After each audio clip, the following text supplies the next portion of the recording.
아름다운 낙동강 하구에 유채꽃을 닮은 꽃이 피어 있다고 하는데요. 그 꽃의 이름은 양미역치라고 합니다. 근데 이 양미역치가 생태계 교란식물이라 카대요. 생태계 교란식물 우째 다른 식물들에게 해를 끼치는지 없앨 수 있는 방법은 없을지 이야기 나눠보겠습니다. 예, 낙동강하구 에코센터 최동석 연구원 전화 연결돼 있습니다. 나와 계시죠? 안녕하십니까? 안녕하십니까? 예, 안녕하세요. 낙동강하구 에코센터의 최동석입니다. 예, 생태계 교란식물부터 좀 어떤 의미인지 알아볼까요? 예. 우선 생태 교란 식물에 대해서 말씀드리기 전에 예. 생태 교란 생물에 대해서 조금 설명을 드려야 될 것 같은데요. 생태 교란 생물 같은 경우는 이제 외래 생물, 외국에서 들어온 생물 중에서 환경에 미치는 위해성을 평가해서 환경부에서 지정을 하고 있습니다. 네. 네, 그런데 이제 보통 외래 생물 같은 경우는 본래 살고 있던 환경이 아니고 다른 환경으로 옮겨진 것이기 때문에 네네. 우리나라로 유입이 되더라도 쉽게 적응하고 확산되지는 않는데 보통 그래서 도태되어 사라지는 경우가 많습니다. 예. 네, 그래서 사람으로 치자면은 이제 우리나라에서 잘 살고 있던 사람을 이제 말도 잘 안 통하고 뭐 돈도 없는 이런 상태로 외국에 그냥 던져놨다고 생각하시면 될 것 같은데요. 예. 잘 적응해서 사는 사람도 있으시겠지만 그렇지 않은 사람들도 있는 것과 같다고 생각하시면 될 것 같습니다. 예. 그 여기서 그냥 적응을 해버린 거네요. 어떻게 예, 보면. 맞습니다. 그죠. 그러네. 예. 오늘 이 이야기 나눠볼 양미역치라 하는 이 식물이 낙동강 하구의 대표적인 생태계 교란식물이라던데 좀 생소합니다. 양미역치 어떤 식물입니까?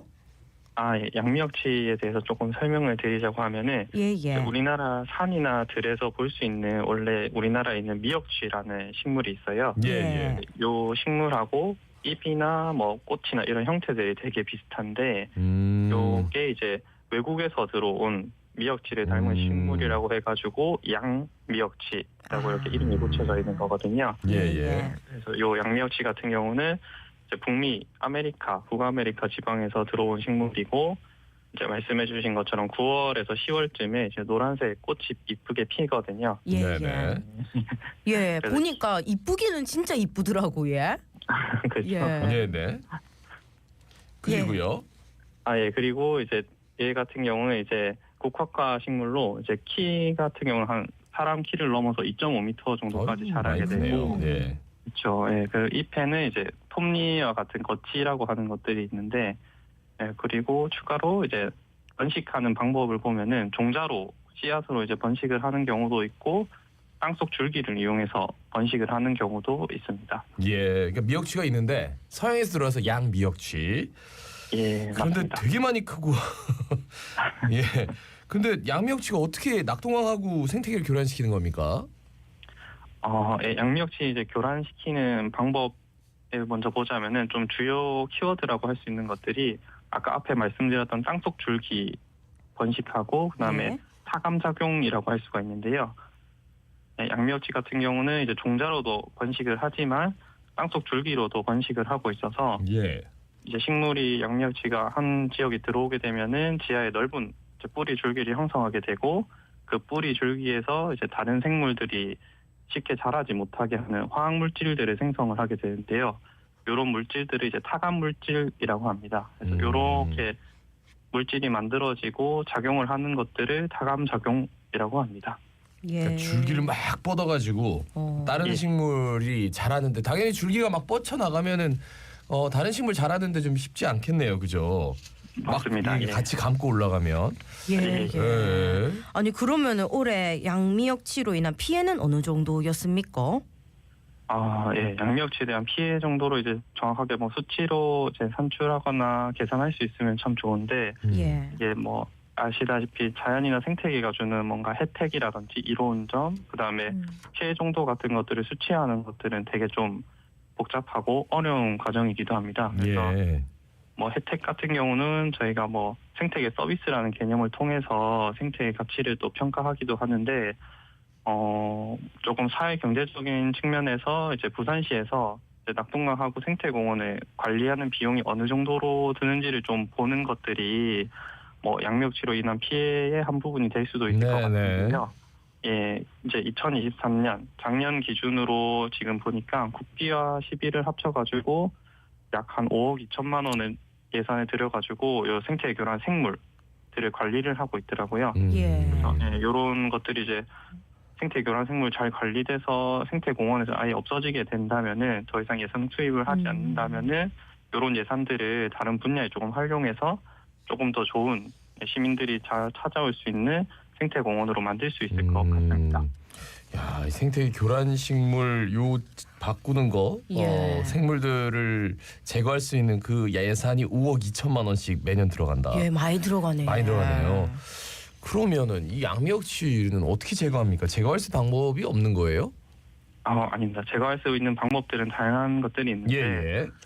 어떤 것들이냐면은 보통 이제 뿌리째 뽑는 방법들이 가장 쉽게 생각하실 수 있을 거고요. 네. 그다음에 뭐 예촉이라든지 아니면 뭐 낫이라든지 이런 것들을 통해서 풀베기 그러니까 줄기 부분을 벤다 이런 방법들도 있고 아니면은 뭐 트랙터나 경운기 등을 활용해 가지고 뭐 땅을 아예 갈아엎는 경운 이런 방법들도 있고요. 네. 예. 그다음에 뭐 자연적으로는 조금 뭐 친한 방법은 아니겠지만 이제 화학적 방제라고 해가지고 제초제를 이용하는 방법들도 있고요. 그다음에 생물학적인 방제 같은 경우는 이제 이 식물을 뭐 먹는 곤충 아니면은 뭐 꽃을 뭐 공격하는 곤충들이 있다고 하면은 그런 곤충들을 좀 활용해서 하는 방제 이런 방법들도 있습니다. 그런데 지금 말씀 들으니까 결국 사람 손으로 다 뽑든지 아니면 경운기로 갈아엎든지 그게 가장 좋은 방법인 것 같아요. 뭐 제초제 당연히 쓰면은 뭐 이 식물만 잡는 게 아니라 다른 식물도 잡을 수도 있고 벌레 같은 거 이제 천적이라고 갖다 놓으면은 다른 식물들도 먹어치우면 좀 골치가 아파가지고 예, 맞습니다. 예 이거 좀 없애는데 진짜 좀 애로사항이 있네요. 그죠? 네, 예. 네, 맞습니다. 그리고 앞서 이 식물의 높이가 꽤 크게 자란다고 하셨는데 2.5m? 예. 지금은 어느 정도 자랐습니까?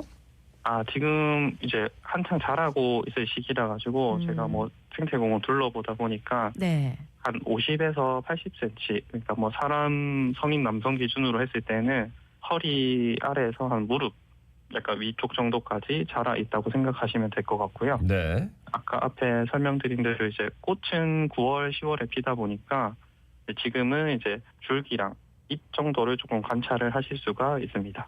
예. 낙동강국 생태 교란 식물이 뭐 많은 수를 차지하는 게 양미역치인데 그 양미역치 말고 또 있겠죠?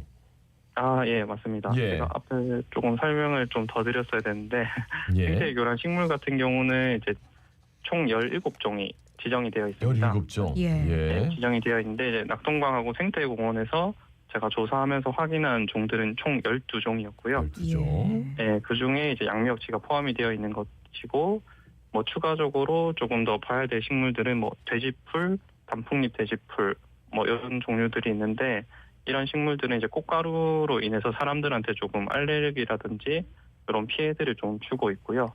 그다음에 저희가 또 양미역치랑 추가적으로 좀 예산을 들어서 제거하고 있는 물참새피랑 털물참새피 같은 경우가 있는데 이런 식물들은 이제 물에 살고 있는 이제 멸종위기종 2급인 가시연이나 뭐 다른 이제 수생태계에 조금 안 좋은 영향들을 주고 있어가지고 저희가 함께 관리를 좀 하고 있습니다. 아이고, 예. 또 생태계 교란식물 침투 예방을 위해서 대체 식물을 심는 방법도 있다고 하시던데 어떤 네네. 식물들인지 효과가 좀 있습니까? 예, 생태 교란 식물을 제거하고 보통 대체 식물들을 많이 식재를 하고 있는데요. 이런 것들이 이제 대체 식재를 하는 이유가 어떤 건지에 대해서 조금 생각을 해보시면 간단하게 이해하실 수가 있는데요. 예. 여기 이제 대체 식물을 식재한다는 것 자체가 이제 교란종을 제거하고 나서 이제 넓게 만들어져 있는 나지, 그러니까 다른 식물들이 쉽게 유입할 수 있는 공간들이 만들어지다 보니까 거기에 다시 쉽게 그 교란 식물들이 들어오는 것을 조금 막고 그다음에 다시 또 재발생, 그러니까 밑에 뿌리들이 남아 있어서 다시 올라오는 것들은 조금 방지하기 위해서 식재를 하는 건데요. 이런 식재라는 것들이 어차피 주변 환경이나 주변 다른 종들과의 관계들도 조금 파악을 하고 식재를 해야 되는 면들이 있다 보니까 항상 뭐 양미역치를 제거하고 이런 식물들을 심어야 된다라고 정해져 있지는 않은데 네네. 우선 뭐 낙동강하구의 생태공원 같은 경우는 이제 주변에 뭐 갈대라든지 억새라든지 이런 식물들이 조금 자라고 있는 상황이라서 그런 식물들 조금 식재해 주는 게 좋은 걸로 생각이 되고요. 그다음에 최근 연구 중에 있는 걸로 보니까 밥벼라고 하는 재배하는 종들이 있는데 네. 그런 종들을 또 활용해 가지고 대체 식재를 하고 있는 것으로 알고 있습니다. 아, 밭벼. 예. 예. 예, 예. 이름부터가 좀 새롭네요. 예. 밭에서 자라는 벼인가? 예. 예. 그 낙동강 하구의 생태계 교란 식물이 침투하는 걸 방지하기 위한 대책 없을까요? 뭐 대책 같은 경우는 뭐 간단하게 생각하자면 뭐 뭐라고 해야 되지? 예. 사람들의 조금 출입을 조금 막고 이제 국립공원처럼 아예 여기를 보호하겠다 이런 취지로 간다고 하면은 쉽게 이제 교란 식물들이 침투하는 것을 막을 수가 있을 것 같아요. 그러니까 뭐 지금은 사람들이 이용하고 편의를 제공하고 이런 공간이 되다 보니까 뭐 다양한 뭐 초하류들, 그러니까 이쁜 꽃들이라든지 아니면 추가적으로 사람들이 좀 길을 산책하고 해야 되다 보니까 뭐 풀들이 자라면은 이런 공간들의 예초, 그러니까 뭐 풀들을 베고 이런 작업들이 들어가다 보니까 네. 그런 공간에 이제 빈 공간에 쉽게 이제 교란 식물들이 침투를 하게 되는 거예요. 사람이 다 옮기는군요. 교란 식물도. 그죠? 뭐 사람에 의해서 뭐 전부 다 옮기는 건 아니겠지만 그러니까 공간이 있으면은 공간이 있으면 거기에 거기로 간다. 침투한다는 예. 겁니까? 예, 맞습니다. 예. 그러니까 쉽게 생각하시면은 이제 저기 막 태백산 뭐 700고지 뭐 800고지 이런 그런 데는 깊은 삶 없죠. 속에 예. 예. 나무가 우거진 숲 속에는 이제 새로운 식물들이 들어가기 쉽지는 않으실 것 같잖아요. 예, 근데 그것과 반대로 이제 뭔가 공간이 생겨져 있고 뭐 이런 곳에는 좀 더 쉽게 식물이 유입되는 거라고 생각을 해주시면 될 것 같아요. 사람들을 위한 뭐 길레다 보니까 그 틈으로 이제 생태계 교란 식물이 들어가는군요. 예, 맞습니다. 오. 예. 새로운 말씀입니다. 그러게 예, 정말 생각도 몰랐네요. 못했습니다. 예. 예. 그럼 저희는 어떻게 해야 돼요? 가면 안 돼요? 네, 아닙니다. 제가 생각할 때 이제 국립공원이나 이런 산림 같은 경우는 이제 그들만을 이제 보호하는 그런. 예. 여보세요? 예, 여보세요. 예, 그런 연구원님 오늘 말씀은 이 정도로 마무리하고요. 다음에 스튜디오 한번 모시겠습니다. 예. 예, 알겠습니다. 최동석 감사합니다. 연구원이었습니다.